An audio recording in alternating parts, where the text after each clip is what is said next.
अब इस क्वेश्चन में हमको एक एक स्टेटमेंट को पढ़ना पड़ेगा। पहला स्टेटमेंट है average velocity is the path length divided by the time interval. बिल्कुल नहीं, it is not the path length, it is the displacement divided by time.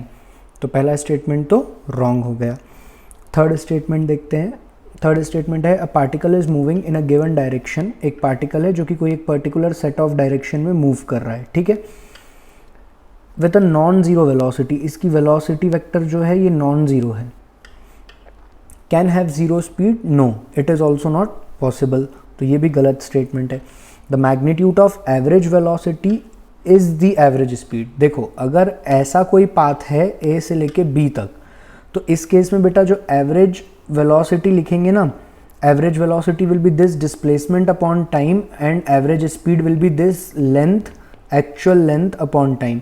तो यहाँ पर आंसर डिफरेंट होगा। ये जो स्टेटमेंट है ये वैलिड है सिर्फ और सिर्फ स्ट्रेट लाइन मोशन के लिए, जहाँ पे डिस्टेंस और डिस्प्लेसमेंट दोनों सेम होते हैं, तब हम कह सकते हैं। लेकिन ऐसा कुछ स्पेसिफाइड नहीं है, इसीलिए जनरल स्टेटमेंट के रूप में ये भी गलत हो गया। फिर लास्ट स्टेटमेंट बचता है जो कि ऑब्वियस है, करेक्ट होगा, पर पढ़ते हैं एक बार। Average speed is greater than और इक्वल टू एवरेज